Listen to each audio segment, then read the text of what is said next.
bonsoir et bienvenue à cette grande édition d'information sur la télévision Labari.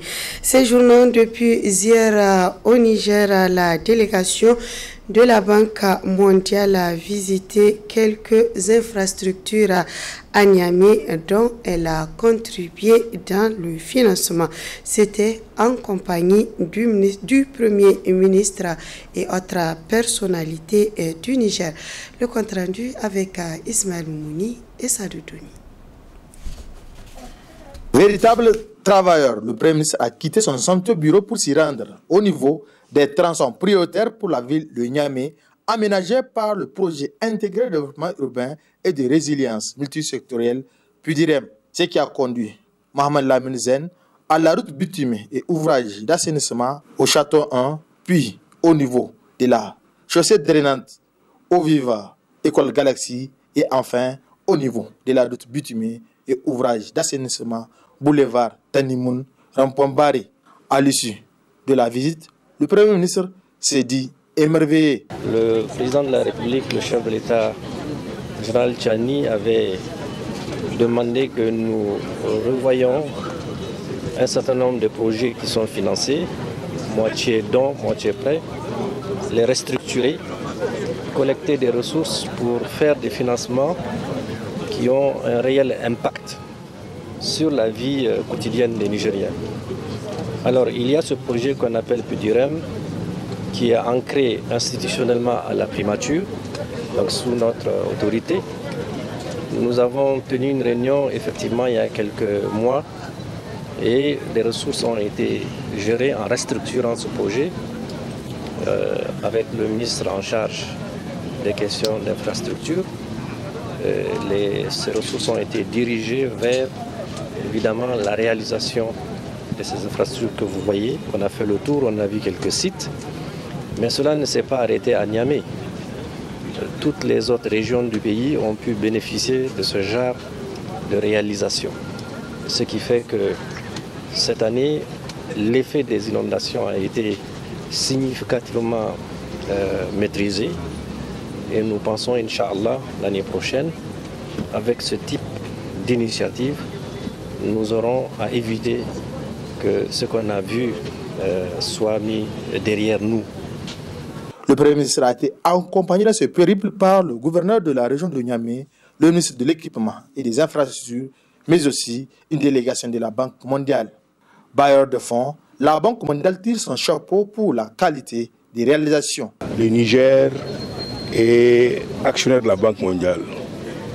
Il est même copropriétaire de la Banque mondiale, qui n'est rien d'autre qu'une association, une sorte de coopérative créée pour accompagner les pays dans leur quête de développement économique et social.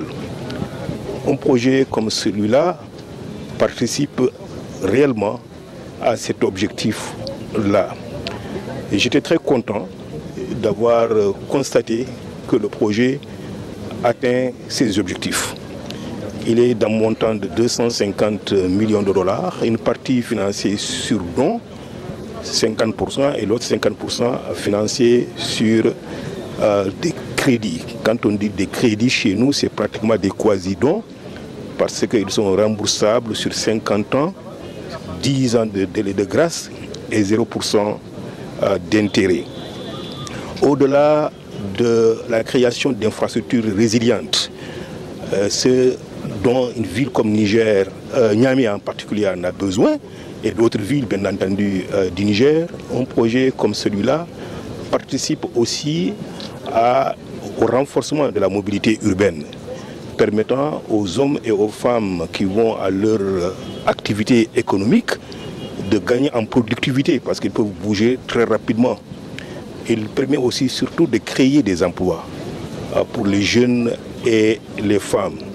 Donc c'est exactement le type de programme que nous voulons désormais contribuer à financer, bien entendu en soutien aux besoins et aux priorités du gouvernement et du pays. À travers ce résultat, le Niger démontre à la face du monde du respect strict de ses engagements vis-à-vis de ses partenaires. Ce qui réconforte à plus d'un titre la Banque mondiale qui classe le Niger parmi les plus grands partenaires. Le président de la Chambre de commerce et d'industrie du Niger a présidé ce matin la cérémonie de signature des conventions entre la Chambre de commerce et ses partenaires. Cette signature de convention entre dans le cadre de la mise en œuvre du programme d'appui à l'insertion socio-économique des jeunes. Le compte rendu avec Nafissatou Yahya et Nasser Seydou. Il s'agira au cours de cette rencontre de procéder à plusieurs signatures de conventions entre la Chambre de commerce et d'industrie du Niger et le Programme des Nations Unies pour le développement d'une part et entre la Chambre de commerce et d'industrie du Niger et les établissements d'enseignement supérieur d'autre part. Toutes ces conventions entrent dans le cadre de la mise en œuvre du programme d'appui à l'insertion socio-économique des jeunes financé par le PNUD. C'est précisément dans cette optique que le PNUD, en partenariat étroit avec le gouvernement, s'est engagé à renforcer l'écosystème de l'innovation à travers la création de centres technologiques appelés University Innovation Pod. Nous l'appelons en abrégé Unipod. Cette structure s'inspire de l'initiative panafricaine que le PNUD a lancée globalement à Tombouctou, qui s'appelle Tombouctou et qui a été lancé à Davos en janvier 2024.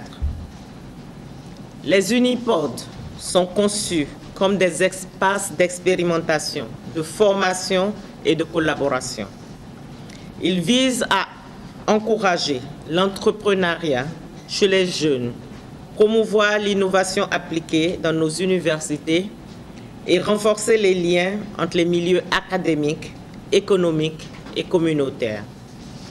Je suis heureuse de vous informer que les travaux du premier Unipod ont déjà démarré à l'université de Dosso, marquant une avancée concrète de cette ambition sur le terrain. Nous sommes convaincus que ce type d'initiative contribuera à ancrer durablement le développement économique dans les réalités locales en mobilisant les jeunes talents pour encourager la montée en puissance des filières agricoles stratégiques. L'objectif de cette stratégie est de contribuer à l'atteinte des objectifs du gouvernement visant à réduire de 50% le taux de chômage des jeunes diplômés d'ici 2030. C'est pourquoi le président de la Chambre de commerce encourage cette initiative. Je voudrais encourager les jeunes et diplômés à saisir cette opportunité pour transformer leur ambition en succès concret et s'affirmer sur les marchés nationaux et internationaux. Je tiens à réitérer ma profonde gratitude au ministère en charge de la jeunesse, au PNUD, aux institutions et établissements de formation et aux partenaires pour leur engagement sans faille aux côtés de notre jeunesse, en vue d'en faire un levier essentiel pour le développement économique de notre pays. La signature de ces conventions qui va favoriser l'insertion professionnelle des jeunes, stimuler l'innovation locale et renforcer la compétitivité des entreprises a marqué la fin de cette cérémonie. Saisi ce matin d'une importante quantité de drogue d'une valeur de plus de 2 milliards. C'était ce matin à l'Office central de répression du trafic illicite des stupéfiants OCRTIS en présence de la presse et de plusieurs personnalités. Le compte rendu. 51,7 kg, c'est le poids total de cocaïne saisi par les forces de défense et de sécurité avec plusieurs véhicules de marques différentes, des téléphones portables, des actes de cession. Tous ont été présentés ce vendredi matin à la presse. Au cours de cette intervention, un véhicule de type Toyota Highlander équipé d'un GPS pour sa traçabilité a été intercepté. La fouille du véhicule a permis la découverte de 47 briques de cocaïne d'un poids total de 51,7 kg soigneusement dissimulées sous la carrosserie. Un individu de nationalité nigérienne, ancien employé de plusieurs sociétés de transport voyageurs à Niamey, qui s'était mis au service d'un vaste réseau de trafic de drogue opérant dans la sous-région, a été interpellé. Les premiers éléments de l'enquête révèlent que le véhicule provenait d'Accra et à destination de Niamey, où la drogue allait être reconditionnée avant d'être acheminés à Agadez pour remonter au Maghreb. Plusieurs autres individus impliqués dans ce trafic sont activement recherchés à Niamey, à Agadez, au Ghana et au Mali. À Niamey, 2 autres individus ont été interpellés. 4 maisons de grand standing appartenant aux membres du réseau ont été identifiées et saisies. Les perquisitions effectuées ont permis de saisir plusieurs véhicules haut de gamme, plusieurs actes de cession immeubles bâtis et non bâtis. Conformément aux dispositions légales et en raison des liens présumés de ce trafic avec le financement du terrorisme et le blanchiment de capitaux, le dossier qui relève de la compétence du pôle judiciaire spécialisé en matière de lutte contre le terrorisme et la criminalité transnationale organisée a été transféré à Niamey. La valeur marchande approximative de la drogue saisie est estimée à 2,585 milliards de francs CFA. Le procureur de la République a tenu à féliciter et encourager nos forces de défense et de sécurité pour ces efforts, la énième du genre. Cette saisie a été possible par la coordination des efforts des services de sécurité et aussi le renseignement. Et cela témoigne de la détermination et des services de sécurité et aussi des populations dans le cadre de la lutte contre la drogue. Ce que nous sommes venus célébrer ici, c'est une victoire. C'est une victoire des services de sécurité, c'est une victoire de l'État nigérien. Et c'est un message aussi que l'État lance pour dire aux trafiquants que la détermination de l'État est intacte. La lutte contre la drogue va continuer de plus belle. Les trafiquants vont continuer à être traqués. Ils sont déterminés, nous sommes déterminés. L'État ne va pas reculer. Dans ce cadre, déjà des maisons de haut standing ont été saisies par le CRITIS. 4 maisons, c'est ça. Il y a des maisons et des écoles qui sont en train d'être identifiées aussi pour être saisies et mises sous main de justice. Vous voyez que c'est assez complexe. Il y a beaucoup de monde dedans.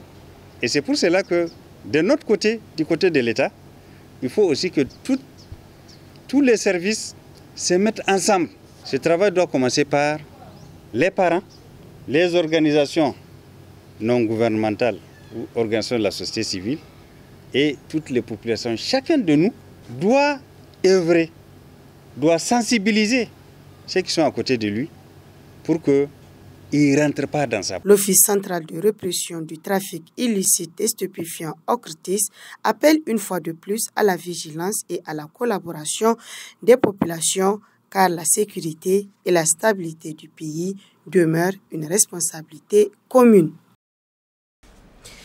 À l'occasion de la rentrée scolaire et académique 2025-2026, l'Association nationale des parents d'élèves et étudiants appelle tous les acteurs du secteur de l'éducation en général de créer toutes les conditions pour que tout se déroule sans perturbation. Le président de la dite association a déploré aussi certains comportements des étudiants qui ont amené les responsables de certaines universités à prendre des sanctions sévères. On l'écoute.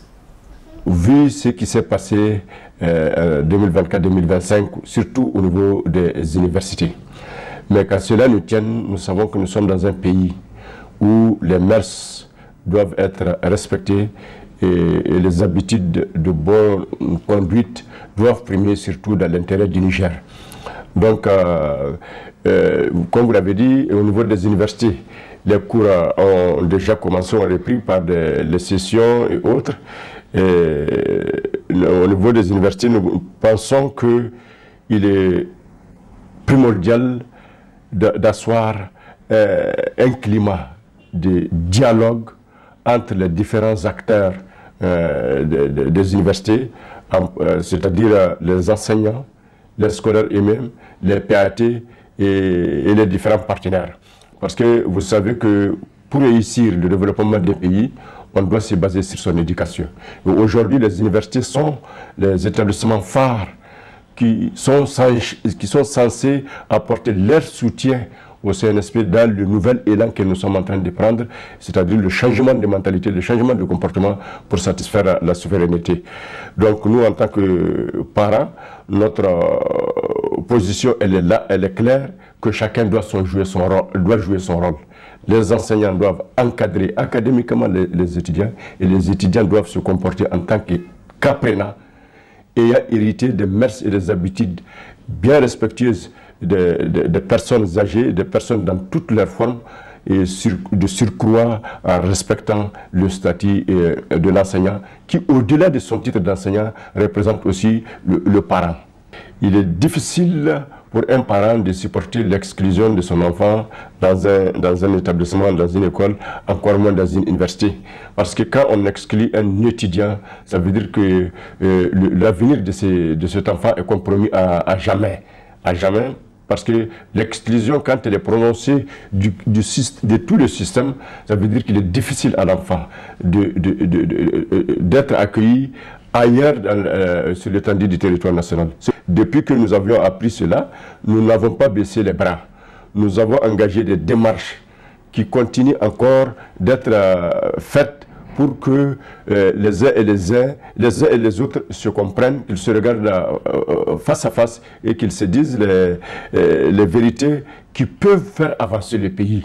Parce qu'il ne sert à rien de vouloir chacun s'étarguer dans une certaine autonomie ou une souveraineté qui ne feront pas avancer le pays. En tant que parents, qu'ils comprennent que ces enseignants et ces étudiants qui ne nous font pas du bien, ils ne nous font pas du bien s'ils ne s'entendent pas, parce que notre paix réside dans les établissements, dans un fonctionnement normal d'un établissement, c'est-à-dire un étudiant face à un enseignant en train d'apprendre. C'est ça qui est la paix et la tranquillité d'un parent.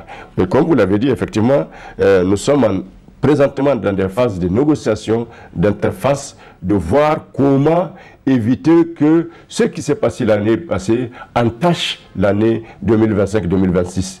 Les parents d'élèves et certains partenaires sont à pied d'œuvre et nous remercions le ministère de l'Enseignement supérieur pour sa disponibilité et le comité directeur de l'ISM qui ne cesse de nous associer, de venir vers nous pour créer des conditions d'accalmie. Il ne reste que maintenant à conjuguer les efforts de part et d'autre.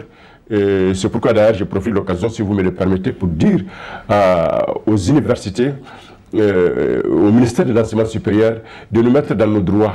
Nous, en tant que structure de parents d'élèves, c'est quoi nos droits, ce que nous devons veiller, assister au cadre qui souvent prennent des décisions qui, c'est à la dernière minute, quand c'est très pertinent, très dangereux, qu'on nous notifie l'exclusion ou la suspension d'un étudiant, alors que dans certaines universités, nous avons droit d'assises dans le conseil de discipline, pendant que dans certaines universités, nous ne sommes pas représentés. C'est la fin de cette édition. Monsieur Dama, merci à vous de l'avoir suivi et restez en compagnie des programmes de la télévision Labari.